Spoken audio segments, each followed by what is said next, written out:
is another episode of Thorin's platform, and the man before me for this one is going to be Elmapuddy, who is... Right, are you actually from Australia or New Zealand? Because I've not done any research into that aspect. Where are you from? Just Australia. I'm the West Coast, though, where not many people live. Right, okay. So he's from Australia, not to be confused with a number of other people, actually, amazingly now in esports. Sponge, Maximal, other such residents of that, by the way, incredibly large country, for anyone who's not aware, which is actually a side topic in itself. And he's another person who I just happened to come across a video he did on YouTube, and I thought was interesting because there has been a few people now have started to do these round by round breakdowns, which then like lead into a bigger topic, but they're very tough to do, I can tell you from personal experience. And also, it is a very somewhat selfless task because you live and die by Reddit traffic. So unfortunately, if they're just not feeling what might be a wicked video, then it just doesn't do that well that day. So the topic we're going to talk about for this one, since you've done a whole bunch of these videos, I thought was a really good one, actually, because to me, if I had to pick one, probably the most mysterious team in Counter-Strike Global Offensive is Virtus.pro, because it actually finally seemed like the team made sense this year because they sucked. And that actually was quite consistent, and the ways they sucked and the players that sucked all made sense. If you go back and you look, basically, from just after their win in Vegas to up until about EPICENTER, they're not really having anywhere close to elite results. Like Snacks is playing poorly pretty much every tournament. Neo eventually falls off a cliff. There's only sort of Pasha and Bialy propping them up. That's not enough at this point in time to get them any big wins, really. They don't really, at that point in time, have a map pool left. Actually, people might remember they could only really play Nuke. That was about it. And the other maps, yeah, they could play them, but the lower level teams, teams that were like 15th in the world could beat them on them. So at that point in time, I actually thought to myself, finally, now we can actually analyze this team and predict them correctly. But then at EPICENTER, they basically almost won the tournament. You know, if this had been a best-of-3 tournament, maybe they would have, in fact. They had to play that epic final against SK, who's obviously proved themselves to be very good themselves. And then people say, see, even after all that, it was just another phase, you know, like they've come back through, they're back again, they could be a #1 team again, they could win tournaments again, which again, you know, when you look at the EPICENTER result, hey, that doesn't look so unreasonable. But what's great about Counter-Strike, this is one of the reasons why I will always push to remain in an open circuit if possible, and I would hate to live in a world where there isn't kind of the freedom to attend the tournaments you want to attend. It's because it just so happened Virtus.pro was already signed up to a tournament like a week later, which was the StarLadder Invitational in Shanghai. And at this tournament, the rest of the competition, not really that sick. Basically, none of the elite teams that were at the EPICENTER tournament. And so, if Virtus.pro's back, and if they've hit their form again, and they've figured things out, you know, everyone thinks they should win this tournament. And if you go and you look at that tournament, they don't win it. They lose to Renegades, who admittedly, yes, has kind of shown since then they're a good team, but it's kind of, it saps a bit of your energy. So the premise of your video started along this concept of let's contrast Virtus.pro in these tournaments and let's see, like, how were they so good at EPICENTER and yet against a lower level of competition, because remember EPICENTER is very stacked, the results are actually, if anything, a bit worse, a bit more underwhelming. So give us like a basic overview. What were the conclusions you came to? What were the key points? So the main point I came to was really, I thought they possibly got a little bit cocky towards the end, because obviously earlier in the in that Shanghai tournament, they, I think, 2-0'd Renegades. I think it might have been quarterfinals or maybe even the group stage. I can't remember how that worked, but they comfortably dealt with the Renegades, and then they ended up really struggling against them in the grand final. I think one of the maps was the same even. Yeah, as far as I can tell, it was the winner match that they beat Renegades in. Like, but it was all best-of-3 this tournament, so it was similar to EPICENTER in that sense. Yeah, so I thought it was a little bit of cockiness, because they looked okay up until that grand final point. I mean, they lost a map to Flash, I think, but they beat teams like Heroic, like teams you'd expect them to beat, even like, yeah. So, but I just thought it was basic things, team things. They seem to be aggressive at the wrong points. Obviously, VP are a very aggressive team at points, like they always have been. They've been entertaining to watch because they don't really just like, they're not slow. They like to push and get aggressive on both sides of the map. And I don't know, I thought they were pushing at the wrong points and almost not together. They were pushing individually, like we can just out-aim Renegades almost, or just overconfidence is what it seemed like to me. So what I thought in the end. Okay. Well, let's dial it back a little bit then. So what did you actually think accounted for some of the performance at Epicenter? Like, just on an in-game level, in what areas did they look stronger than they did previously? No, they looked like they were playing more as a team. Again, this little bit more aggressive style, but so they were doing a lot of nice, just simple things, really, like just flashbangs into clearing areas. Like on the CT side, they might lose a position, say middle on Mirage or something. Taz would be in connector and he'd get Pash or something. Just a flash over mid, he'd peek out and have get any information there. If there's no one there, they get information, no one's middle. They seem to be working a lot better, just doing really like nothing too fancy, just simple stuff like that, getting information that they seem to move away from in the Shanghai tournament, especially in the grand final. Okay. What do you actually make of, like, how would you describe Virtus.pro's style currently? Because one of the things I've actually found that was still confusing even in their slump was you want to fall into the easy narrative that actually everyone else did amazingly, which was the idea that, you know, they got paid too much now or they've lost motivation.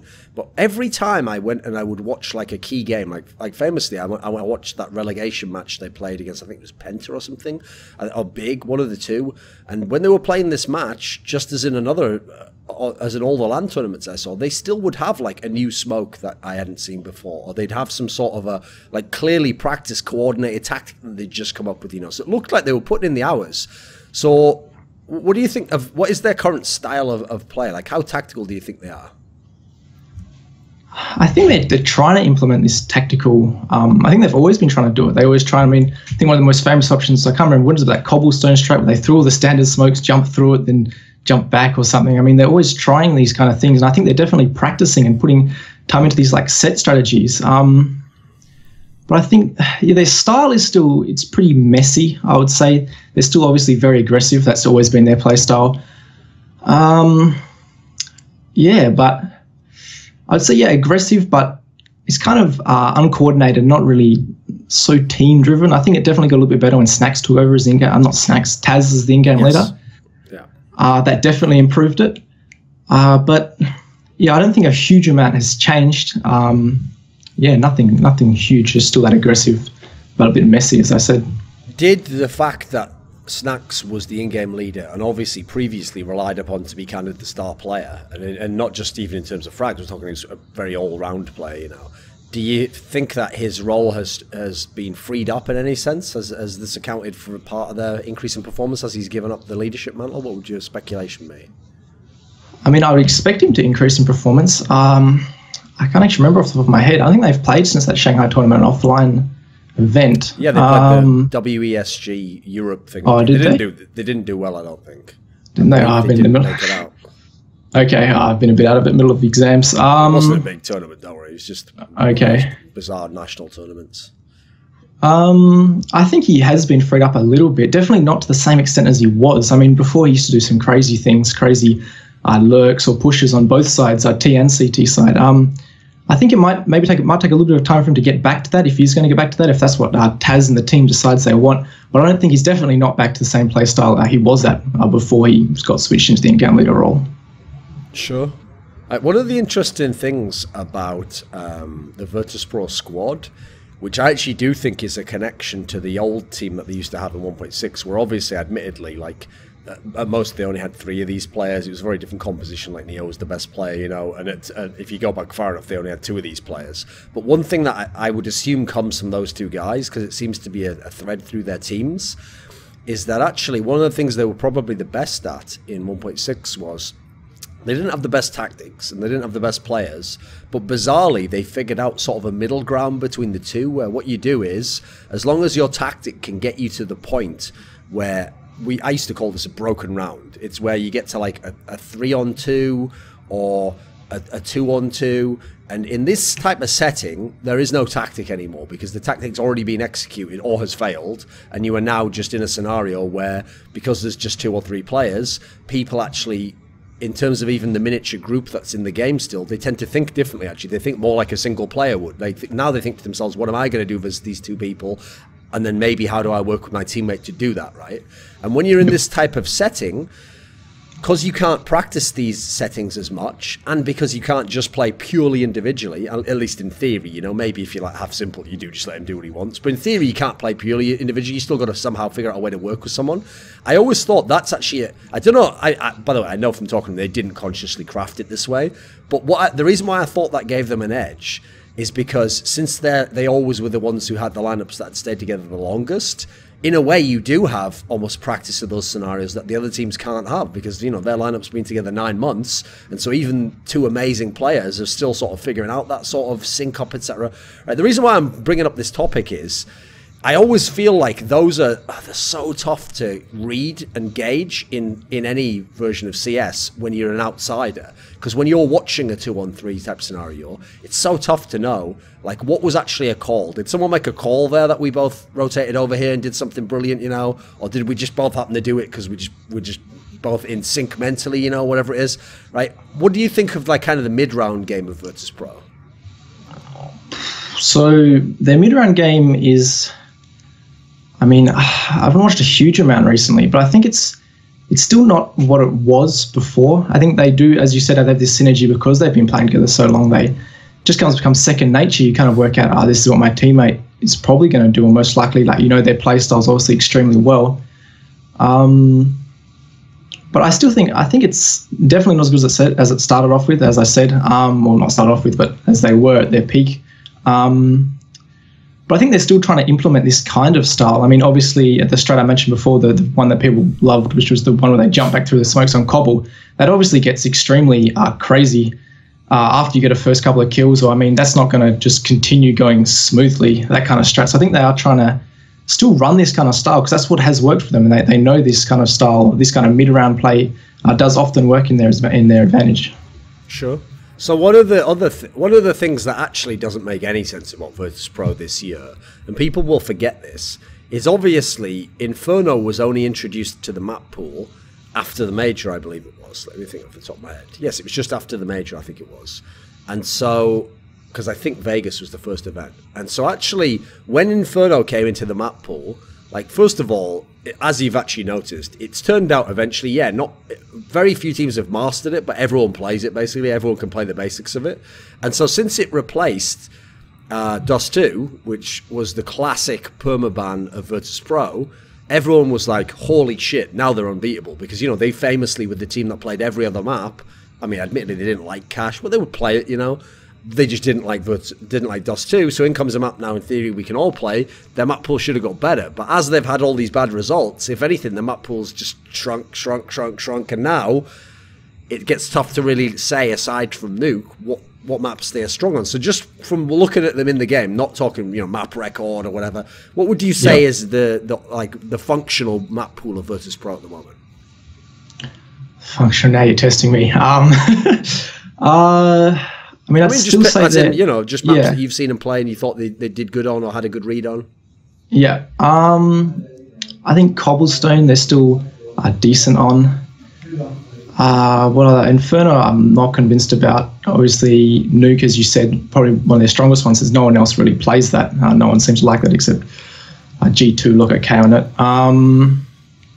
Well, I might say Mirage is one they've always been decent at. I think that's still one of their stronger maps. I think they show they have the... I mean, that map's been around for ages, but I think they're still showing they're okay on Mirage. That'll be one of their better maps.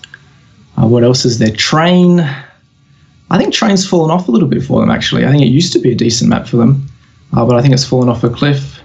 What am I missing here? Overpass. Yeah. I couldn't really say. I mean, I haven't watched enough tournaments recently. I'm not sure about Overpass, actually. Okay. Right. When you make one of your videos, I notice some of them now are just like you pick a strat or a one set scenario and then you expand that out, which, by the way, generally is a point to newer content creators. I think it's a really good way to do it because, first of all, you kind of hone your craft of like, let's get this one thing down, you know, before I do 10 things at once.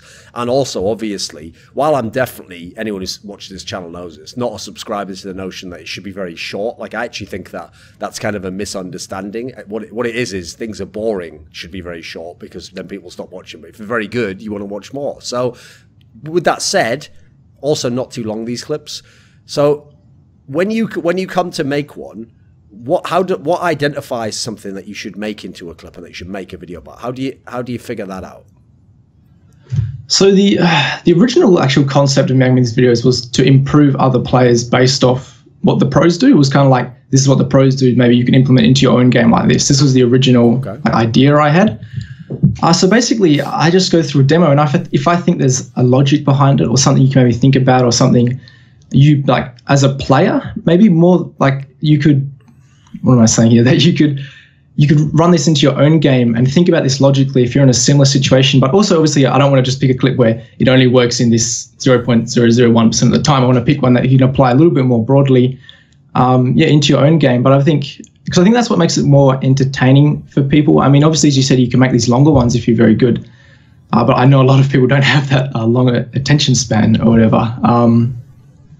So basically just that, if I think there's some logic behind it, that I can explain to someone not too complicated, and that they can apply into their own game if they want to go and play there, obviously in their full team. If you're playing, I don't know, higher level, some kind of semi-pro level, or even all the way down to your MM games. Obviously there's going to be some variation where some things don't work as well as others in different levels of play, but I think that's the concept behind it, is I want to have that logic behind just something you can implement. Okay. Because one thing I always find interesting whenever someone does a video like this, where you take a set round or a set play and you try and break it down, this is something I think gets lost on a lot of fans, because it's basically like technical aspects and concepts of how you produce something. Is no two people basically do it the same way, as far as I can tell. Like, some people do in as much as they might have in their mind a notion of like, this is what a round breakdown's supposed to be like. But in general, I actually think the best ones, it's the same as if you're going to write something or make a video on a topic, you know, the best ones tend to just come from your own style and your own criteria and understanding of the game. So if you had to give people kind of a loose concept, like when you make a video like this, like you've given the basics there, like you're trying to make it so someone could integrate into their game, right?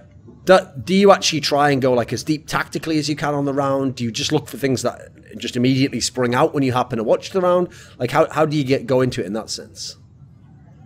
So most of it's just stuff that springs out straight away. I mean, I don't sit there watching rounds over and over again. Obviously, I watch some rounds live. I'm not a huge lot. Obviously, the time zone is really rubbish in Australia for watching most of the tournaments live. Sure. So I'll often go back. I often pick a topic before or look at some score lines, or I think this player is very good. Obviously, I can get a decent idea of what players are good on what maps and what positions.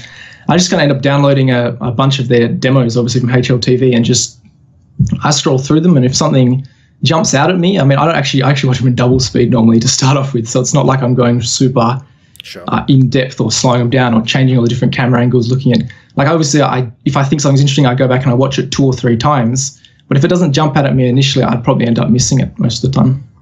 Okay.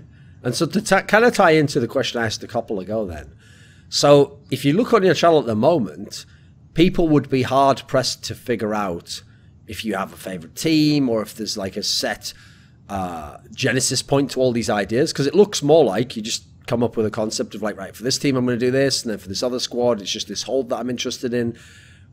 In general, will we just see any team, any tournament, any scenario that just happens to come to mind on your channel?